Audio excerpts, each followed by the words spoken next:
tardes a todos y bienvenidos a este webinar en el que vamos a hablar sobre osteogénesis imperfecta. Yo soy Rocío Galindo, soy pediatra y trabajo en la sección de reumatología pediátrica del Hospital Materno Infantil de Málaga. Esta charla que vamos a tener hoy forma parte de una iniciativa que ha sido promovida por la Sociedad Española de Reumatología Pediátrica, por SERPE, que se titula Diálogo SERPE, la voz de la familia. Y lo que pretende es visibilizar las enfermedades reumáticas pediátricas y especialmente dar protagonismo a las asociaciones de pacientes que realizan una labor absolutamente fundamental. El objetivo de esta iniciativa es dar información de calidad sobre estas patologías y enfocarnos sobre todo en el punto de vista de los pacientes y sus familias que consideramos vital para poder dar una atención óptima. Para ello contamos hoy con varios compañeros. En primer lugar, con el doctor Miguel Rodríguez, que es fisioterapeuta de AUCI y su fundación, dos de las principales entidades de pacientes con osteogénesis imperfecta, de las que él nos hablará a continuación. También con la doctora Rosa Bou, del Servicio de Reumatología Pediátrica del Hospital Sant Joan de Déu de Barcelona, que es nuestra gran experta en osteogénesis imperfecta. Bienvenidos a los dos. Y por último, contamos con Katy Trenza, una mujer afecta de osteogénesis imperfecta que además tiene una hija adolescente que tiene la misma enfermedad que ella. Ellas son realmente nuestras grandes protagonistas. Así que bueno, bienvenidos a los tres. Antes de comenzar, quiero simplemente dar las gracias a Mereo Biofarma, que es el laboratorio que nos ha ayudado en toda la logística para que podamos llevar a cabo esta webinar. Y también quería recordaros que este webinar está siendo grabado y que lo tendréis colgado en la página web de SERPE, pues yo creo que probablemente mañana. Recordaros que si queréis hacer alguna pregunta podéis hacerlas a través del chat. Cuando acabemos un poco la discusión iremos metiendo las preguntas y contestando las que nos dé tiempo. Si alguna queda pendiente intentaremos contestarla después por correo electrónico. ¿Vale? Y sin más, pues voy a dar paso a mi compañero Miguel, que como os decía nos va a hablar en primer lugar un poquito de qué es AUCI. Miguel, adelante. Bueno, pues nada, Rocío, muchísimas gracias. Lo primero de todo, gracias por la invitación y la oportunidad de participar en este webinar. Esperemos dar una visión global también desde nuestro punto de vista como asociación y, por supuesto, lo más importante, como has dicho, que es las personas que tienen la patología. Yo voy a compartir brevemente una presentación, ¿vale? sobre lo que es AUCE y la Fundación AUCE, para explicarlo un poquito e ilustrarlo un poco. Espero que lo estéis viendo bien. Voy a un segundo. Ahora. Imagino que lo estáis viendo bien, ¿no? Sí. Bien, pues nada. Vamos a hablar un poco qué es lo que hacemos en estas entidades, cómo es nuestro trabajo, quiénes somos, quiénes formamos parte de ella, qué es lo que tenemos para las familias y qué actividades y, bueno, en qué proyectos estamos metidos. Nosotros somos AUCE, una asociación fundada en el año 1994, sin ánimo de lucro y declarada de utilidad pública. Nuestro principal objetivo es mejorar la calidad de vida de las personas con osteogénesis imperfecta y sus familias. También damos cabida a personas que tengan displasias óseas, que cursen con fragilidad ósea y que no tengan una asociación que les acoja. También damos cabida a ello. Y lo hacemos a través de una serie de servicios y actividades. Tenemos ya una experiencia bastante dilatada en esto del mundo asociativo. Desde el año 2011 tenemos la Fundación AUCE. Bueno, se me ha olvidado decir que somos una asociación de carácter nacional. Intentamos abarcar toda España. Y desde el año 2011 tenemos la Fundación AUCE, radicada en Valencia y que está mayormente destinada a la promoción de la investigación, a la búsqueda de la financiación y a la promoción de la misma.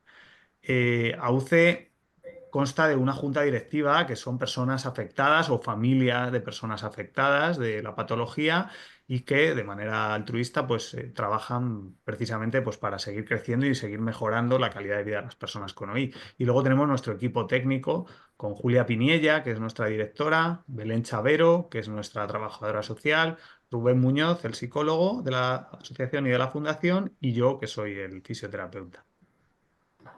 Y bueno, lo más importante es el capital humano, es decir, las personas con OI, las personas con la patología para las cuales trabajamos y para las cuales hacemos pues una serie de eventos, actividades, como hemos dicho, etcétera. Aquí, por ejemplo, veis algunos de los últimos que hemos hecho. El último Congreso Nacional que hicimos en Granada y que tuvo una espectacular acogida con un montón de personas, creo que casi 400. Y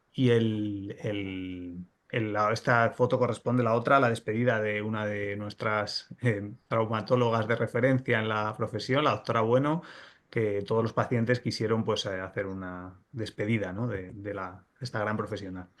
¿Y qué tenemos? Pues en datos un poco lo que veis, pues hasta 478 socios, según hemos contabilizado recientemente, distribuidos entre familias, personas con OI, personas con otras displasias óseas o población general.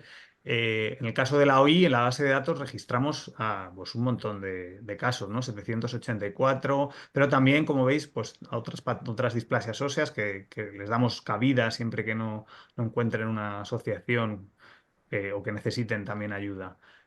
Tenemos también una red, intentamos establecer una red de profesionales, sobre todo queremos coger datos y eso nos interesa mucho siempre conocer todos aquellos profesionales sanitarios que trabajan con la osteogénesis imperfecta para intentar establecer redes con ellos y no solo sanitarios, sino también personal educativo. En los colegios, en los centros educativos hay un montón de profesores y de personal no docente que trabaja con alumnos y alumnas con osteogénesis imperfecta, así que nos interesa mucho también pues, para mejorar la calidad de vida, todo pensado en las personas. También en recursos a nivel social, intervención social o incluso medios de comunicación.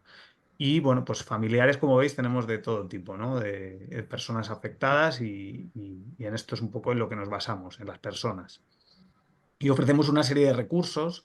Aquí os ponemos algunos ejemplos, ¿no? Pues lo primero, tenemos una página web que está muy bien, que os animamos a visitar, que es fundacionauce.org, donde podéis encontrar información actualizada y, bueno, bastante seria, rigurosa respecto a lo que es la osteogénesis imperfecta.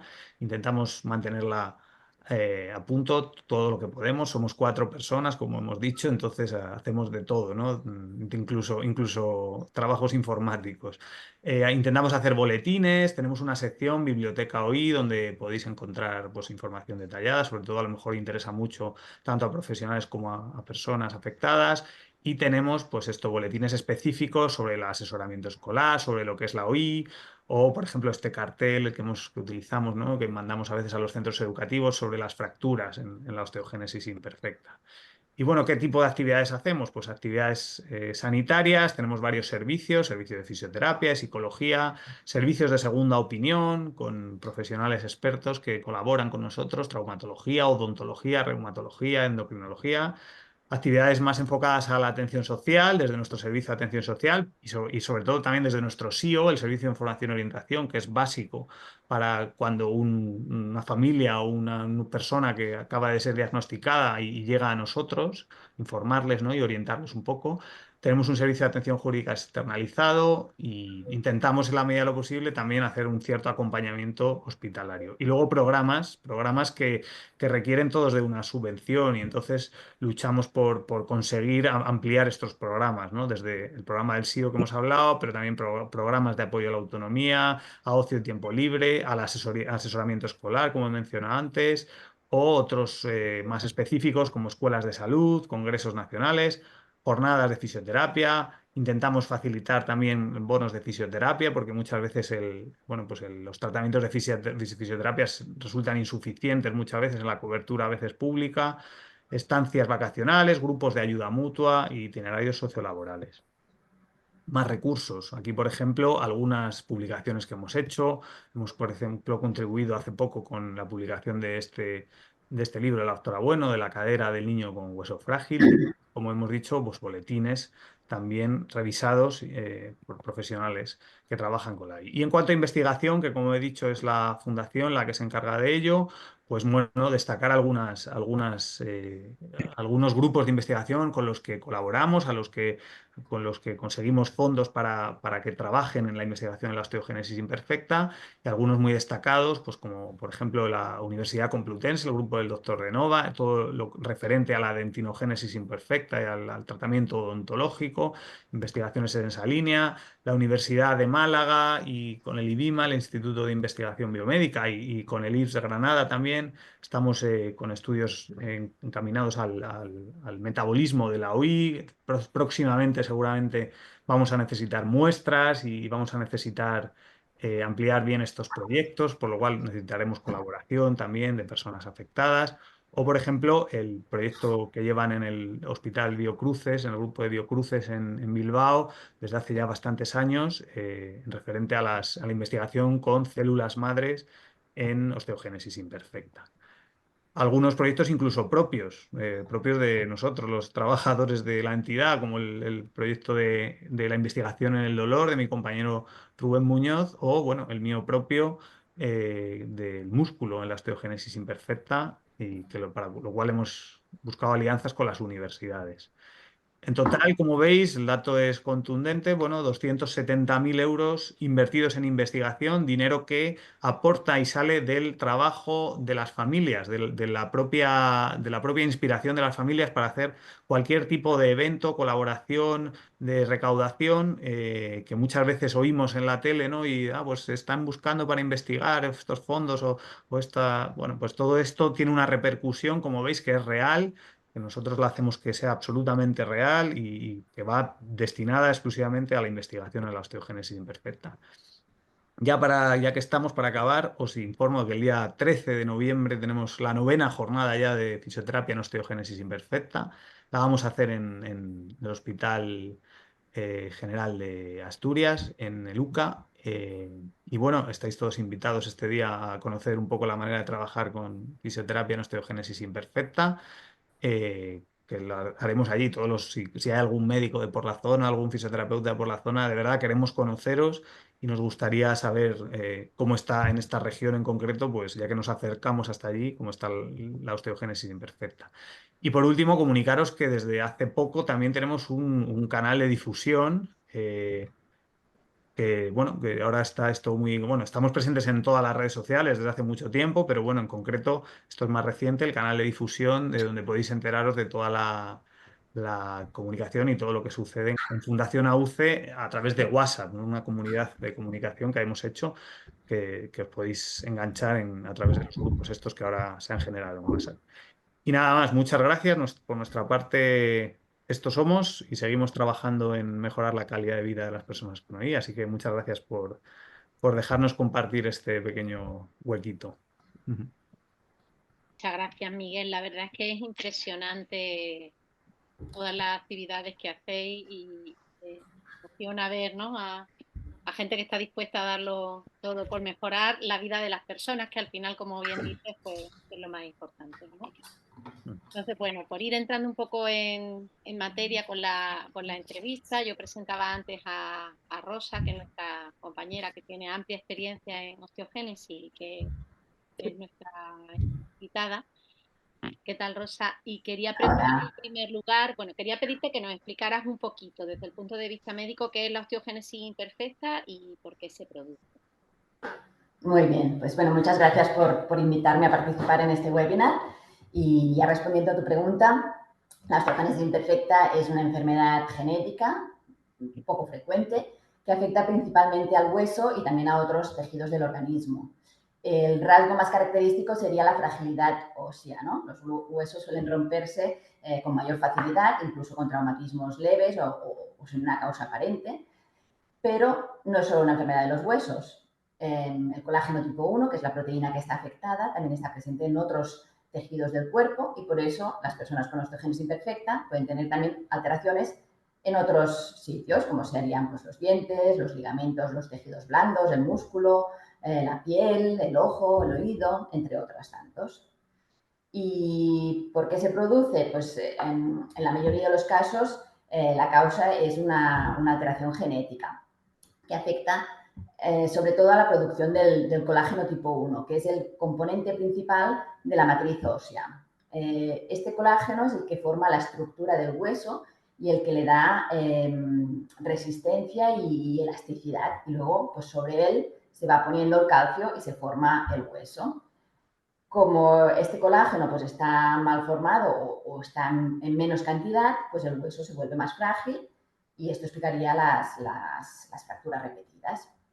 Como decían, en la mayoría de los casos, esto es debido a alteraciones del colágeno tipo 1. Aunque hay mutaciones a muchos niveles, la mayoría de las alteraciones genéticas se producen en los genes COL1A1 y COL1A2, ¿vale? Que son los que dan la información para que se fabrique la proteína de colágeno. O sea, en nuestros genes serían como los libros de instrucciones del cuerpo, ¿no? Son los que nos dicen si el cuerpo tiene que ser más alto, más bajo, si tendremos los ojos azules o claros, si tendremos el pelo de un color o de otro.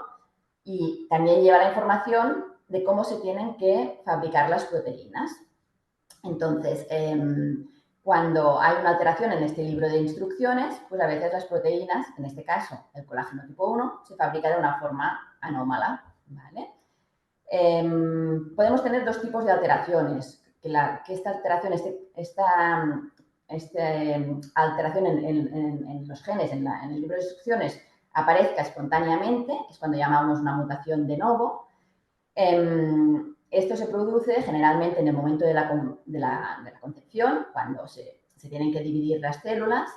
Esta información genética se tiene que copiar a las siguientes células. Pues en el proceso de copia hay una pequeña alteración de algunas letras. Entonces, pues la proteína ya no se fabrica bien y todo el organismo pues tienen todas sus células con esta información anómala.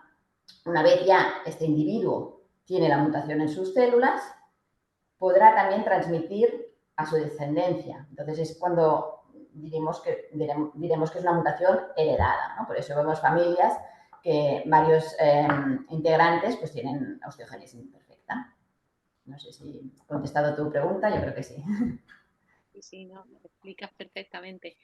¿Y cómo se suele presentar? ¿Qué síntomas son los que soléis identificar para pensar por primera vez que un paciente tenga osteogénesis?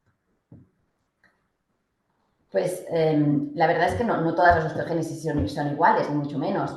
Existen diferentes grados de severidad que pueden ir desde formas muy leves con pocas fracturas y una vida prácticamente normal, hasta formas moderadas con fracturas frecuentes, que pueden incluir deformidades óseas, talla baja, o ya formas mucho más severas, con fracturas ya incluso desde el embarazo y algunas que incluso son incompatibles con la vida ya en los primeros días de vida.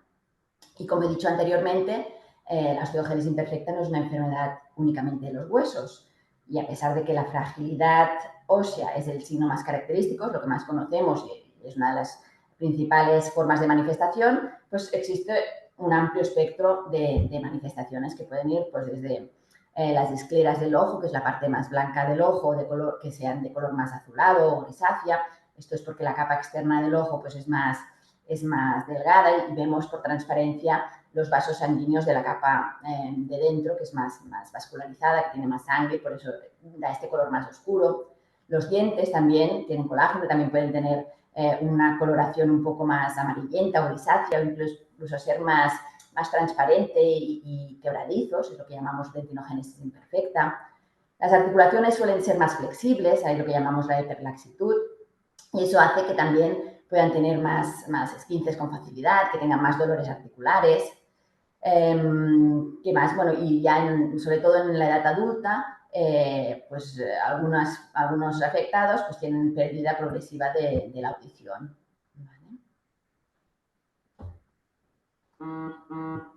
Bueno, si te parece, Rocío, podemos dar entrada a nuestra invitada especial, ¿no? Claro, por de hoy, supuesto.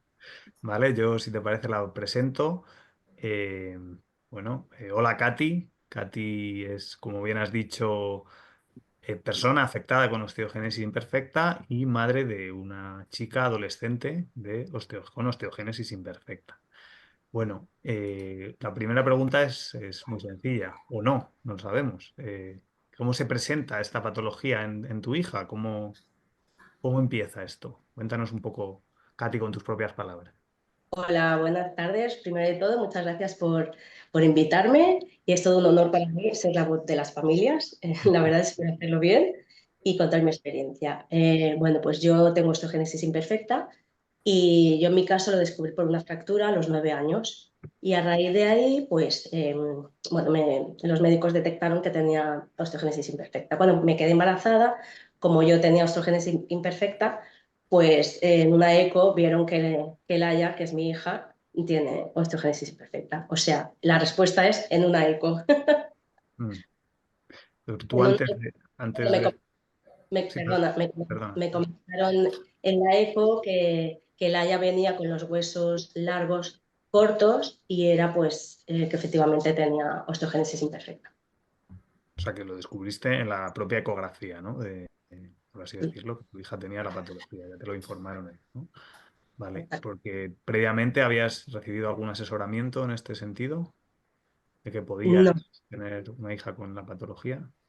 no, yo estaba desinformada totalmente de que, bueno, a ver, que había la posibilidad que podía tener una hija con OI, pero sí que es verdad que no sabía que mi hija iba a venir con OI. Hasta el momento ya de que me quedé embarazada y en la eco pues me dijeron el diagnóstico, digamos. Vale. ¿Y basta con eso? O sea, con la eco, o qué hay que hacer realmente para diagnosticar esta patología.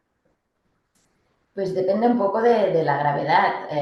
Si la osteogénesis, si no tenemos antecedentes familiares y la osteogénesis se presenta pues en la infancia, la mayoría de veces con una buena historia clínica y una exploración podemos hacer el diagnóstico. Por ejemplo, si tenemos un niño que ha tenido varias fracturas ante pequeños traumatismos, que tiene una talla baja, que tiene unas escleras azules, incluso una alteración en los dientes en forma de dentinogénesis imperfecta, pues será relativamente fácil llegar al diagnóstico.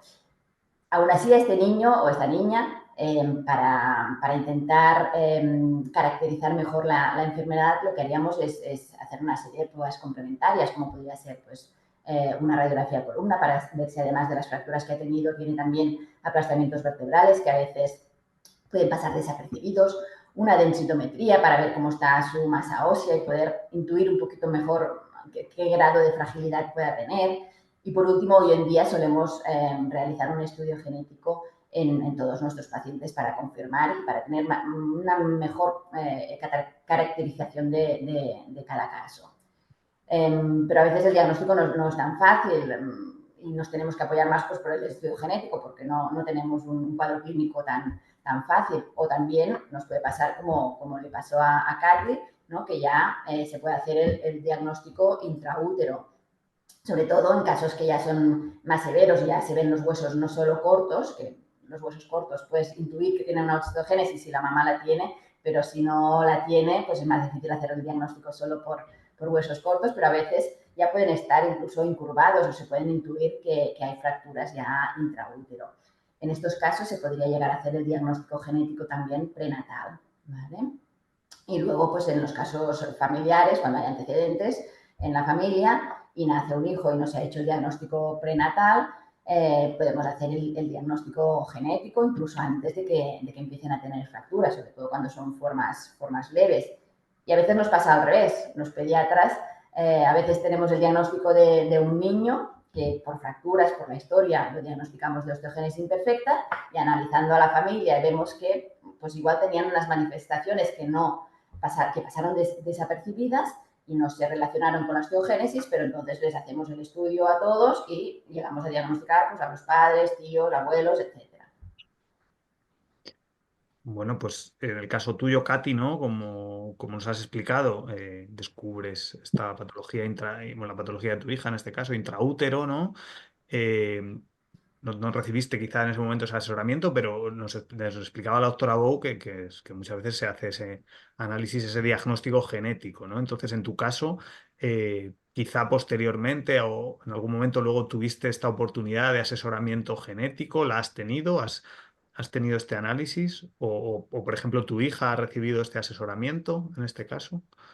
Pues en mi caso, a ver, aunque teníamos controles con la osteogénesis imperfecta en un anterior hospital que tuvimos, nunca estuvimos informadas de hacernos, nunca nos ofrecieron ese recurso, ¿no? De hacernos el estudio genético. Entonces fue a través de, bueno, pasaron años hasta que, bueno, encontré la fundación y la asociación AUCE, que fue la que la que me ayudó y entré en un proyecto que había para hacer el estudio genético y Laia y yo entramos y entonces gracias a la fundación tuvimos nuestro estudio genético. Ahí fue. Pero sí que es verdad que no estaba, en el hospital anterior no estábamos informadas y no nos ofrecieron hacer el estudio genético, ¿no? Yo creo que hay un poco de desinformación si no das un poco con el sitio adecuado. Bueno, estamos hablando también de que todo ha evolucionado, estamos evolucionando, ¿no? No es la misma circunstancia, ¿no? Hace X años cuando nació tu hija. En este caso preguntaría, entiendo que una parte es el estudio genético, ¿no? Que es saber exactamente, ¿no? Y otra cosa es el asesoramiento, ¿no? En este caso quizá la persona que lo debe recibir ahora es tu hija. Entiendo que sería así, ¿no, Katy? Sí, sí, a ver, ella recibió bueno, pues sus pruebas y todo lo que tenía que hacer, ¿no? De osteogénesis imperfecta. Luego lo que pasa es que ya cambiamos de hospital, que fue, cambiamos el hospital, que fue San Juan de Dios, y ahí pues ya, por suerte, dimos bueno, con una unidad multidisciplinar que tiene el hospital, y ahí pues le hicieron todas las pruebas y tiene un control más exhausto y los tratamientos. Vale, de acuerdo. Bueno, Rosa, yo creo que estaría bien si vamos a empezar a hablar de tratamiento. Quizás estaría bien, ¿no? Que primero nos contaras un poquito esto, cómo se trata Vale. o cómo Pues a se ver, puede tratar. sí. Son las opciones. Hoy en día no tenemos un tratamiento específico que cure la enfermedad, pero es verdad que hay una serie de tratamientos que lo que intentan es mejorar la densidad del hueso y con ello pues conseguimos reducir algo el riesgo de fracturas. Yo creo que una de las cosas más importantes es entender que el tratamiento debe ser individualizado y preferiblemente multidisciplinar, porque es una enfermedad pues, que afecta a muchas partes, ¿no? Individualizado, por lo que decíamos, no toda osteogénesis es igual, al revés, son todas diferentes y no va a ser el mismo el tratamiento de una forma leve que de una forma pues, más severa. Incluso en una misma familia podemos tener que la enfermedad se manifieste de diferentes maneras y que cada uno de los afectados necesite un tratamiento diferente. Y multidisciplinar, por lo que decía, ¿no? Pues como afecta a otros órganos, pues hay que intentar involucrar a otros especialistas, no solo a pediatras, traumatólogos, rehabilitadores, fisioterapeutas, los genetistas, los odontólogos, el otorrino, los psicólogos, los trabajadores sociales, etcétera, ¿no? Todos tienen su papel. Entonces, en cuanto al tratamiento, yo creo que lo podríamos dividir en 4 pilares. Uno sería el tratamiento más de traumatología, más ortopédico o quirúrgico, ¿no? Que iría dirigido pues, propiamente al tratamiento de las fracturas, ¿no? Que a veces puede ser un tratamiento convencional como cualquier niño sano, pero en ocasiones, sobre todo cuando hay deformidades o cuando se producen fracturas de repetición en un mismo sitio, pues pueden ser necesario hacer algún tipo de intervención y poder poner pues, unos clavos que ponen los traumatólogos dentro del hueso para estabilizar este hueso y prevenir que pueda tener más fracturas. Esto por un lado. Luego, un poco en paralelo, vendría, ¿no? la fisioterapia, la rehabilitación, que también es una parte muy importante del tratamiento, ya desde pequeños, ¿no? Cuando diagnosticamos a los lactantes, primero para ayudar a la estimulación de estos lactantes y también para ayudar al manejo de los padres, porque a veces cuando reciben el diagnóstico de un niño con osteogénesis imperfecta, pues les parece que su hijo va a ser una persona muy, muy frágil, ¿no?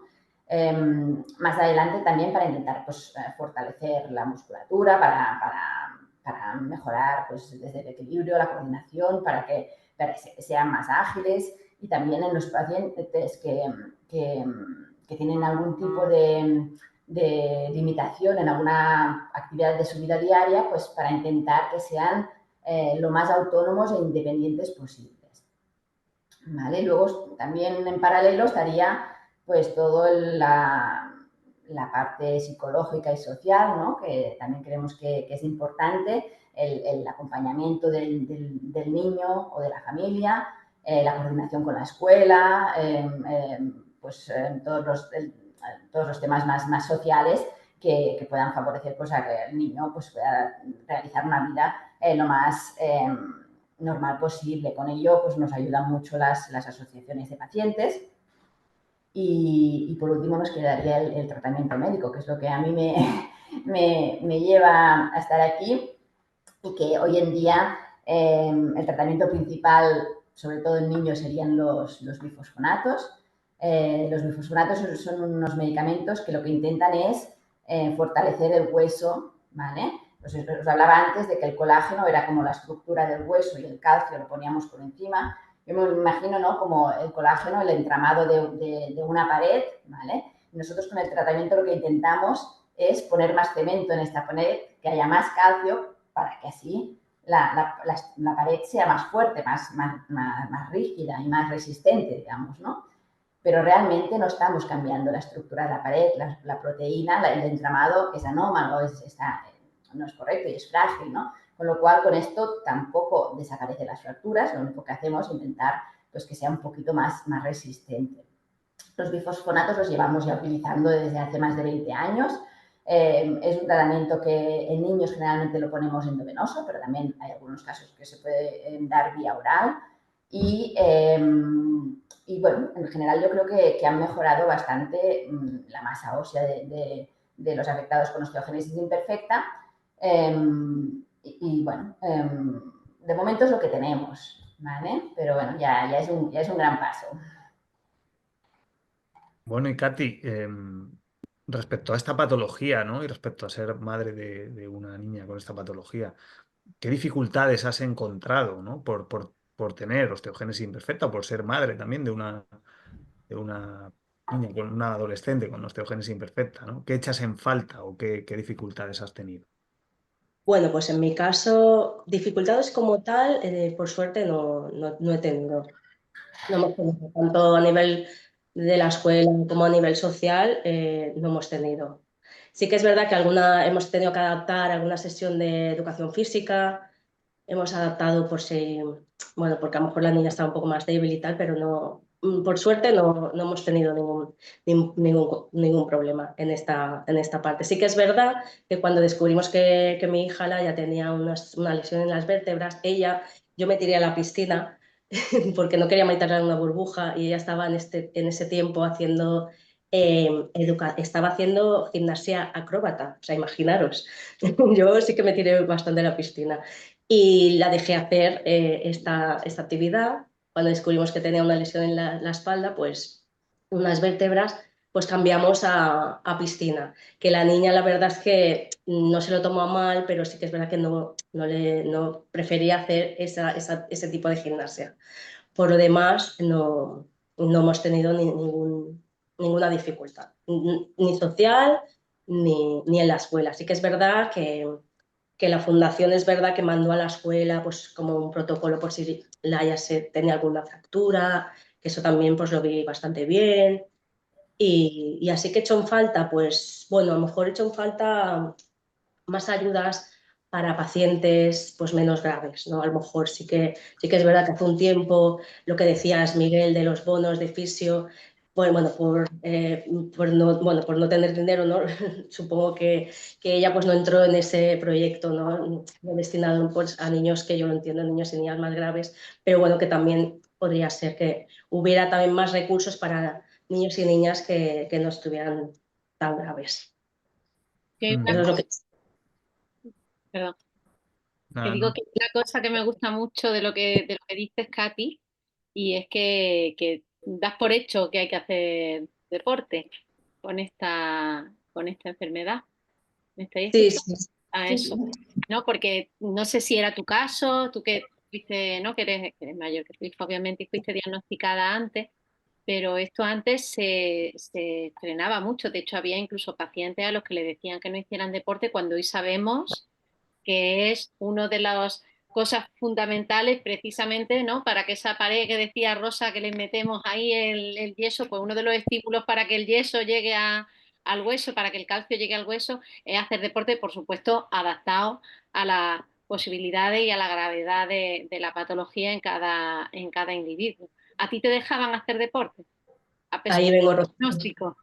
No, yo fui una niña de las que se quedaba en el banquillo sin hacer deporte, con un informe médico en antaño, ¿sabes? De Katy Trenza no puedo hacer gimnasia, educación física, y me quedaba en el banquillo viendo a mis compañeros hacer deporte, que también era también otro tipo de educación física que no es como ahora. Acordaros de antiguamente, ¿no? Pues saltar el potro, hacer el pino. Ahora, por suerte, ha cambiado todo un poco y es otro tipo de deporte. Pero sí, sí que es verdad que yo iba a piscina y para mí, claro, como a mí me diagnosticaron osteogénesis imperfecta con 9 años a raíz de una fractura de cadera, la típica caída que se ha caído la abuela y se ha roto la cadera, pues a mí con 9 años me diagnosticaron esta enfermedad y sí que entonces pues mi madre piscina, piscina, piscina, piscina y yo recuerdo que era un poco aburrido la piscina y aparte que bueno, cuando lo haces todo por obligación es como que no es tan divertido. Entonces yo quería no meter a Laia en esta burbuja como a lo mejor por miedo, desconfianza o desinformación, ¿no? No quería meterla en una burbuja, entonces yo, pues, ¿quieres hacer acróbata? Pues venga, vas a hacer acróbata. Bueno, Pero a nivel médico era lo que se recomendaba. Es que, como bien decía Miguel antes, es cierto que las cosas han ido afortunadamente cambiando mucho, ¿no? sí, pero sí que es verdad bueno, que hay que hacer deporte para todo el mundo en general, pero sí que es verdad que yo creo que es muy importante, sí. Y siempre lo que dices, ¿no, Rocío? Pues adaptado y una sesión de educación física de Laia se la adaptaron y bastante bien, la verdad. Katy, lo has perfilado un poquito antes, pero bueno, te quiero preguntar, a ver si puedes ahondar un poco.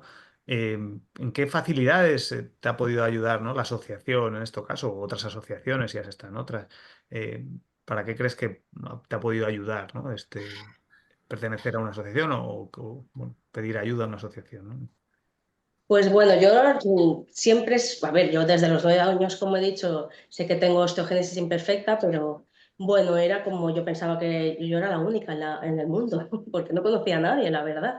No conocía a nadie, mis padres tampoco, bueno, pues supongo que antiguamente pues no había, pues no estaba la asociación, desinformación. Yo tampoco tenía tantas fracturas, a lo mejor no necesitaba, bueno, yo iba haciendo mi vida, quiero decir. Entonces, cuando nació Laia pues mira, un reportaje que vi en la tele, no me acuerdo en qué canal, pues vi a la Fundación AUCE, creo que fue, y bueno, me puse en contacto y a través de ahí, pues la verdad es que ha sido un cambio radical en mi vida. Conocer a gente, la Fundación, la asociación me ha ayudado a conocer a gente que tiene la misma enfermedad que yo, poder, ¿no? Compartir las inquietudes, las frustraciones, ¿no? Pues bueno, estas cosas, ¿no? Que compartir con personas que tienes la misma enfermedad, la verdad es que yo creo para mí es primordial. Y Laia, que conozca niñas que también tienen osteogénesis imperfecta, pues que no se vea diferente, como yo a lo mejor me vi, ¿no? Que estaba como yo, estoy sola, no hay nadie en el mundo, ¿no? Es lo que yo pensaba, vamos. Y ahora ves que no. Y entonces, pues la asociación me ha ayudado pues eso, a hacer el cambio clínico, ¿no? De un hospital a otro, me ha ayudado a sesiones con Laia de grupales para relacionarse, para las emociones y bueno, la verdad es que ha sido un cambio radical conocer la fundación. Muy bien. Es que hacen una labor brutal. Ya lo he dicho antes, pero bueno, aprovecho y lo repito. Las asociaciones de pacientes hacen una labor fundamental. Y comentaba, por ejemplo, antes Rosa, ¿no? Que decía, con respecto al tratamiento, Rosa, que decía, los bifosfonatos es lo que tenemos por ahora, ¿no? ¿Qué perspectivas de futuro hay? ¿Cuáles son las novedades que tenemos así un poco más recientes en ese sentido? ¿Hay algo? Pues sí, la verdad es que yo creo que tenemos un futuro bastante esperanzador, como mínimo los próximos años. Bueno, como he dicho, ya llevamos ya muchos años con los bifosfonatos. En adultos para la osteoporosis se utilizan otros fármacos y siempre vemos pues, bueno, que ellos tienen posibilidad de escoger en cada paciente, no en osteogénesis, pero sí en osteoporosis del adulto, pues otro tipo de fármacos y combinar fármacos. Y esto pues nosotros hasta ahora no lo habíamos podido hacer, pero hoy en día tenemos, así como cosas más próximas, 2 ensayos clínicos con fármacos antiesclerostina que irían dirigidos a mejorar la formación del hueso, que sería una vía diferente a la que cómo funcionan los bifosfonatos. Esperemos que en los próximos meses o años podamos tener más información sobre el resultado sobre todo de la efectividad de estos fármacos. Tenemos el romosozumab, que ya se utiliza en adultos, en mujeres posmenopáusicas y que ha tenido bastantes buenos resultados en la mujer con osteoporosis posmenopáusica. Y luego tenemos el cetuximab, que es otro anticuerpo antiesclerostina, que ha sido diseñado específicamente pues, para el tratamiento de la osteogénesis imperfecta. Además, pues también quizá en un futuro un poquito más lejano tenemos pues ya mucha investigación a nivel de terapias génicas y celulares que intentarían ir a corregir lo que sería el defecto del colágeno, ¿no? Y reemplazar estas células defectuosas para que fueran capaces de producir un colágeno ya normal. Eso sería ya pues algo más cercano a la curación. Pero bueno, de momento para los próximos años yo tengo esperanza con estos nuevos fármacos. Bueno, pues ya que la doctora Bou habla de futuro, la pregunta para Katy, un poco sencilla o no, porque es un poco abierta, es muy clara. ¿Qué esperas del futuro?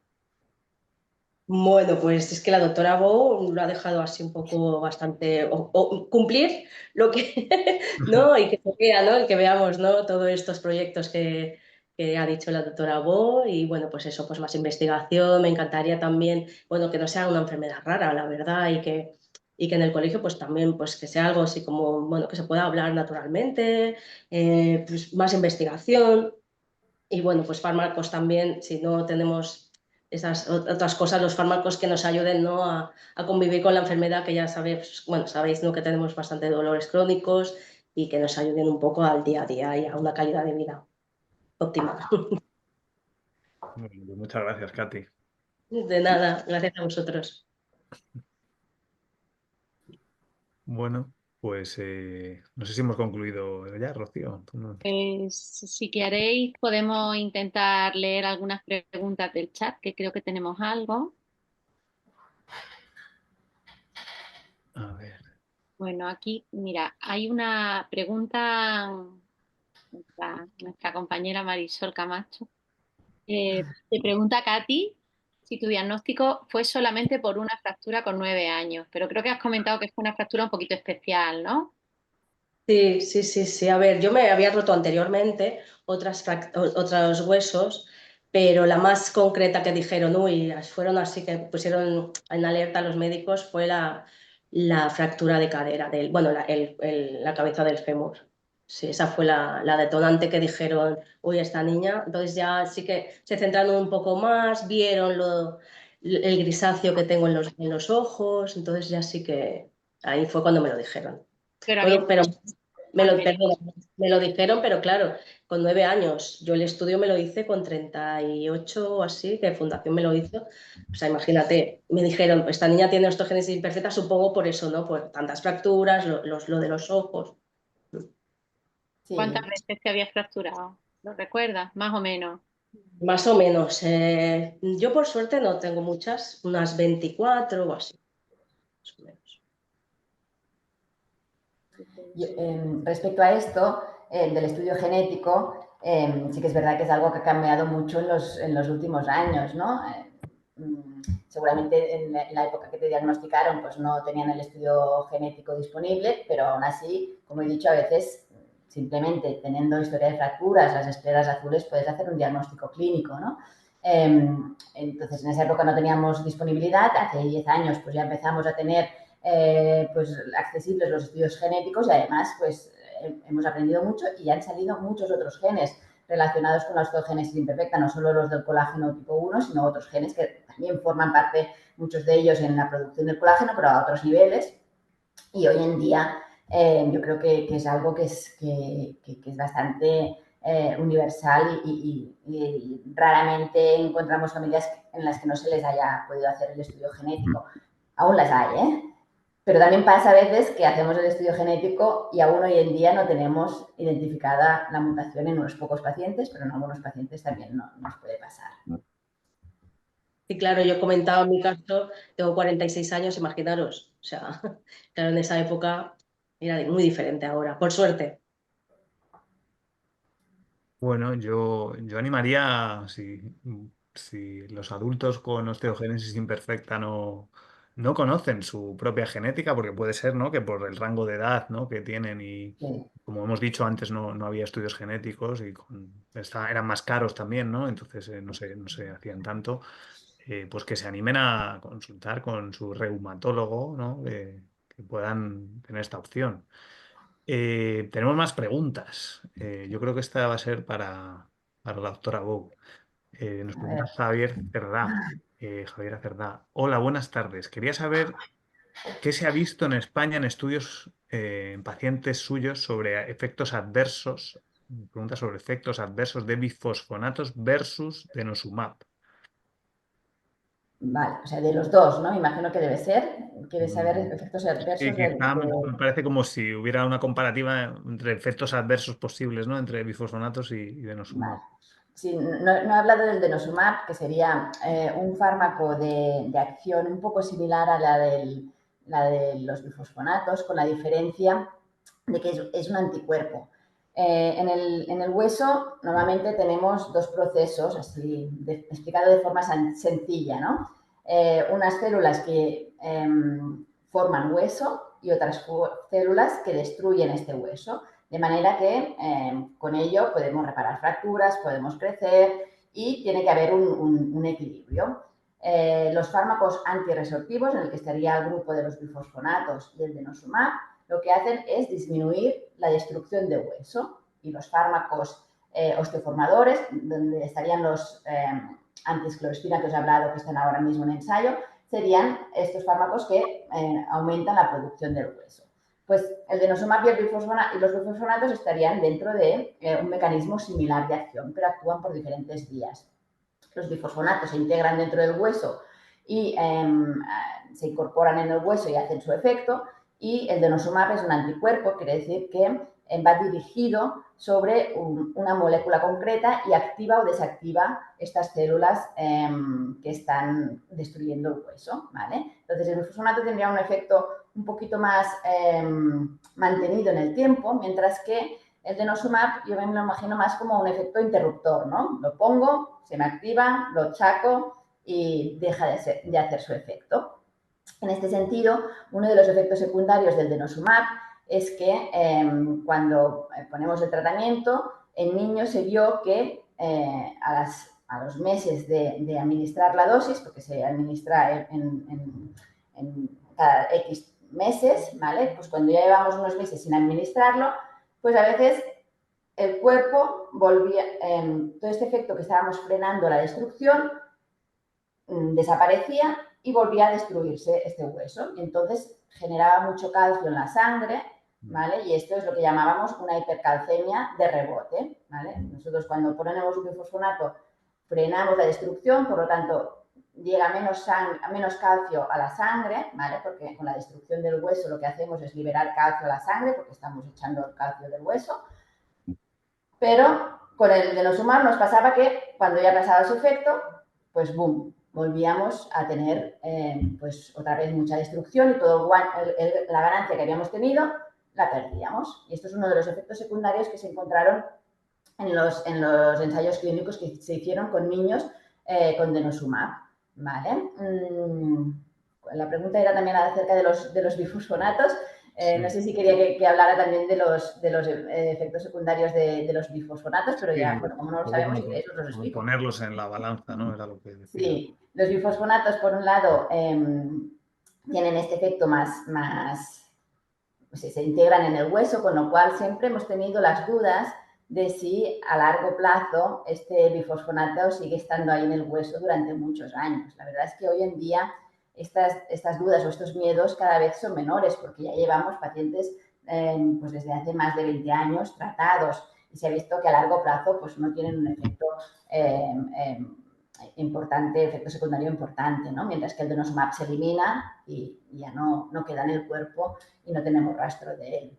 Pero también tienen sus efectos secundarios, los bifosfonatos parecidos al denosumab. A veces con las primeras infusiones pueden hacer una reacción con fiebre, malestar, bueno, como si tuviéramos una gripe. Bueno, y a largo plazo, sobre todo en adultos, pueden tener también problemas a nivel de osteonecrosis de la mandíbula, un efecto efecto secundario muy poco frecuente, pero que en adultos a veces les preocupa. Y en niños poca cosa más, hay que vigilar el tema del calcio porque, como os he dicho, como frena la destrucción, liberamos menos calcio a la sangre, por lo tanto es importante tomar suficiente calcio para que en la sangre sigamos teniendo unos niveles correctos. Bueno, espero haber respondido la respuesta. No sé La pregunta. ¿Cuál crees que es más seguro en niños, Rosa? Hombre, ahora mismo, hasta que no tengamos unas dosis que veamos que tienen menos efecto rebote, yo creo que los bifosfonatos los llevamos utilizando durante muchos años. Yo creo que nos están dando relativamente pocos efectos secundarios. El denosumab tiene una potencia más alta, probablemente combinado con bifosfonatos no tenga tantos efectos secundarios en cuanto a este efecto rebote que os contaba, pero no tenemos tanta experiencia, claro. Y de hecho, en los ensayos clínicos que hubieron del denosumab se tuvo que parar prematuramente el ensayo clínico por efectos secundarios graves debido a esta hipercalcemia de rebote. Yo creo que con eso hemos contestado la pregunta. Hay otra por aquí de la doctora Calvo que dice para ambas, porque se ve que quiere saber la perspectiva de las dos. ¿Cuántas revisiones pone? No dice cuánto, pero bueno, yo diría, ¿cuántas revisiones, no sé, al año supone el seguimiento de un paciente con osteogénesis imperfecta? ¿Cuántas veces tienen que ir al Pues hospital? depende de la osteogénesis imperfecta, yo creo que no hay lo que necesite el paciente, evidentemente, ¿no? Yo creo que mínimamente, como mínimo, debería ser una vez al año, ¿no? Una valoración pues por todos los especialistas para tener una visión global en los casos más leves, pero en los casos que, sobre todo en niños más pequeños que están en fase pues, de muchas fracturas, de posibilidad de complicaciones, pues incluso cada 3 meses. Y en otros, pues aprovechamos a veces pues la pauta de tratamiento con bifosfonatos, que es cada 6 meses, para verlos cada 6 meses junto con el tratamiento, para que se quede todo agrupado en el mismo día. Sí, no sé si tienes la sensación de que es así. Bueno, con Laia yo creo que nos vamos viendo más o menos cada 6 meses y después ya, pues, cuando están mejor, ya una vez al año. Sí, sí, es lo que iba a decir, que también se me olvidó decir, ¿no? Que cuando recalcaba lo de la piscina y tal, Laia empezó a hacer el tratamiento de bifosfonato y mejoró muchísimo y bueno, ahora está haciendo fútbol. Ella hace fútbol también, o sea que muy bien. Wow, wow. Este dato es importante y Ahora muy está haciendo prometedor. fútbol. Ya está haciendo fútbol. Te preguntan más bien, ¿no, Katy?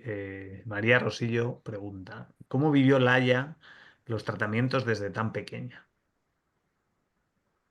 A ver, los tratamientos, el primer tratamiento, a ver, es como ahora, ¿no? Intravenoso, entonces, claro, es un pinchazo, imaginaros, creo que tenía 6 años, pues un niño no quiere que le pinchen. Y fue un poco dramático el tema, pero del pinchazo. El tratamiento, pues bastante bien, la verdad, sí que le hizo un poco de efecto, ¿no? Secundario, pues fiebre, sí que le dio la primera vez, la segunda, a lo mejor un poquito de décimas, pero bien, lo llevó bien. Me acuerdo que la doctora me dijo, no te preocupes porque lo pasó tan mal con el pinchazo, no te preocupes que se acaban acostumbrando. Y yo, ¿cómo se van a acostumbrar a un pinchazo? Pero es verdad, ya la pinchan y no se queja, no llora. Bueno, ahora ya hace ya tiempo, ¿eh? Ahora ya es más mayor, tiene 14 años, pero la verdad es que lo lleva bien. Si es de tema, si se refería a temas efectos secundarios, pues sí que la primera vez sí que le dio fiebre.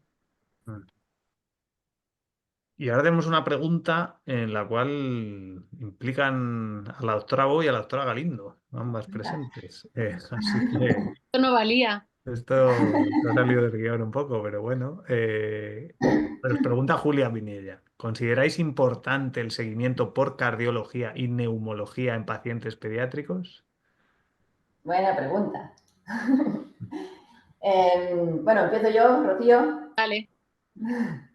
Pues yo, la verdad es que a cardiología sí que suelo mandar a todos los pacientes, porque como he explicado antes, el colágeno está en muchos tejidos del cuerpo, también en el tejido vascular, en el músculo cardíaco, en las válvulas cardíacas, ¿no? Y entonces al debut, cuando empieza la enfermedad, pues les mando y ya si se detecta alguna alteración, pues ya suelen hacer el seguimiento, ¿no? Algunos pacientes tienen alguna insuficiencia en alguna válvula y hacen los seguimientos en el cardiólogo. En cuanto a neumología, si los pacientes están asintomáticos, no tienen infecciones respiratorias, bronquitis, son unos niños con una osteogénesis leve, no suelo derivarlos para valoración directamente a neumología, a no ser que pues tengan esto o tengan, por ejemplo, una escoliosis importante, una restricción porque son muy pequeñitos y puedan tener más problemas de restricción. Yo estoy de acuerdo contigo. La verdad es que mandamos al neumólogo en casos graves.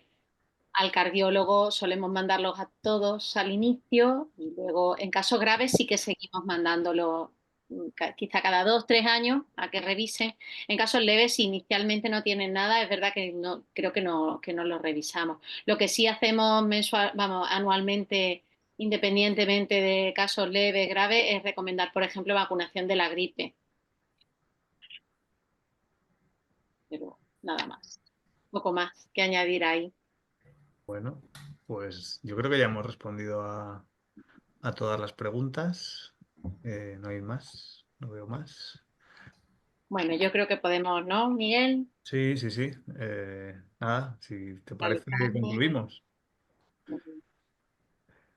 Doy las gracias os damos las gracias, ¿no? De parte de Miguel y mía y de la SERPE a todos los participantes, a todos los pacientes, familiares, etcétera, que estáis al otro lado y que habéis seguido, además con tantísima participación. Por supuesto, muchas gracias a Katy Gracias. y la enhorabuena a usted por el pedazo de labor. Esperamos que sigáis así. Bueno, muchas gracias. También a la doctora Bou, a Katy, a ti, a la SERPE por contar con nosotros para esto y ha sido, verdad, un placer y bueno, o sea, que la voz de la osteogénesis imperfecta se escuche y que además vemos que todo va bien encaminado, en buena línea, trabajando los profesionales en ello, con esperanza de futuro, como ha explicado la doctora Bou, y con buena motivación, como nos ha transmitido Katy. Muy bien, pues gracias a todos. Gracias a todos. Gracias. Gracias. Adiós. Adiós.